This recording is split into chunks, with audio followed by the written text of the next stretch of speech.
From Neural Newscast, this is Deep Dive, exploring the moments that shape today.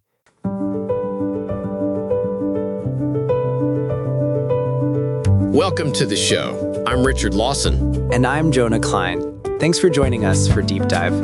Today is April 9th, 2026, and we are looking at a date that truly redirected the course of a nation, while also celebrating some of the most eclectic cultural icons in history. We have to start with April 9th, 1865. Imagine a quiet Sunday in Virginia, but the atmosphere is incredibly heavy. This was the day Confederate General Robert E. Lee realized his path had finally run out. He arrived at the McLean House in Appomattox Court House to surrender the Army of Northern Virginia to Union General Ulysses S. Grant. The contrast between the two men is always what gets me, Richard. You have Lee in his finest dress uniform, complete with a sash and a polished sword, looking every bit the old-school aristocrat. Then Grant shows up in a mud-spouted private's uniform with only his shoulder straps to show his rank. It felt like a visual representation of the old world meeting the new. That's a great observation, but what really mattered were the terms Grant offered. They were remarkably lenient for a war that had been so incredibly bloody. He allowed the Confederate officers and men to return home on their parole, and famously, he let them keep their horses and mules so they could put in a crop for the spring. Exactly. It was less about punishment and more about the future. Grant even stopped his troops from cheering when the surrender was signed, saying the rebels were their countrymen again. That spirit of reconciliation really set the stage for how the country would try to heal, even if that process was far from perfect. It ended the major fighting and began the long road toward national reunification. It is arguably the most significant diplomatic meeting in American history. But while we're talking about people who built things that lasted, we have a fascinating trio of birthdays today. Let's start with the man who literally engineered the modern world in 1806, Isambard Kingdom Brunel. Brunel is an absolute legend.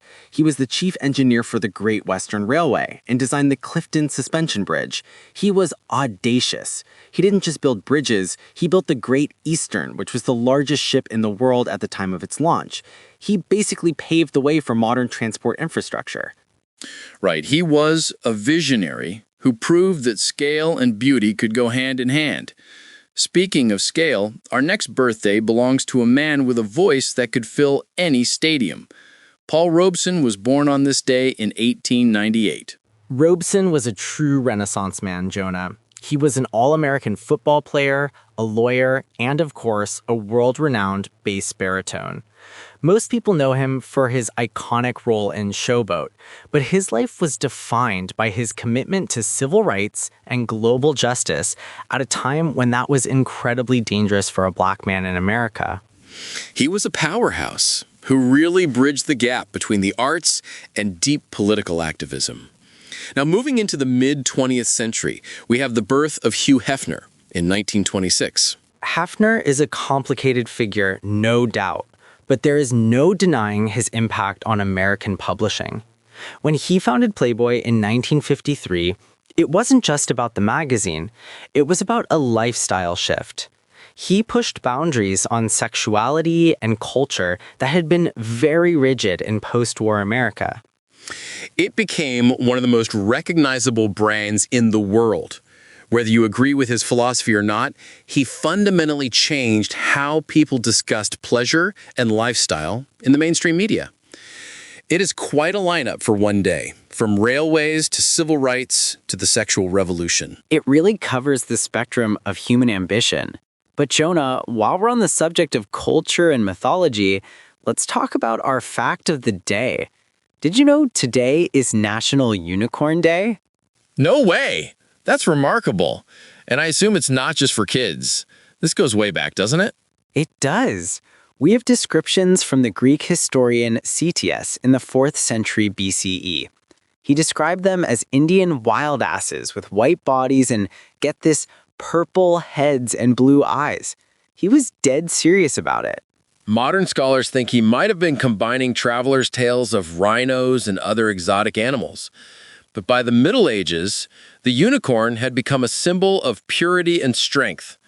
It even ended up on the Scottish royal coat of arms in the 1500s. That is the best part. The unicorn is the national animal of Scotland. In heraldry, it is usually shown with a crown and a chain because medieval legends said a wild unicorn was so powerful that only a king or a virgin could tame it. It represents that untamable spirit of the Scottish people. From Bronze Age soapstone stamps to the unicorn frappuccino, this mythical creature has had incredible staying power. National Unicorn Day was actually founded in 2015, just to remind us all to let a little magic into our lives. I love that. Whether it is the hard reality of a war ending at Appomattox or the flight of fancy that is the unicorn, April 9th reminds us that history is a mix of the profound and the whimsical. It's a day that asks us to think about how we build the future, whether through engineering, activism, or even just a bit of imagination. Well said. You can find more of our stories at deepdive.neuralnewscast.com. I'm Richard Lawson. And I'm Jonah Klein. Deep Dive is AI-assisted, human-reviewed. Explore history every day on Neural Newscast. This has been Deep Dive on Neural Newscast, exploring the moments that shape today.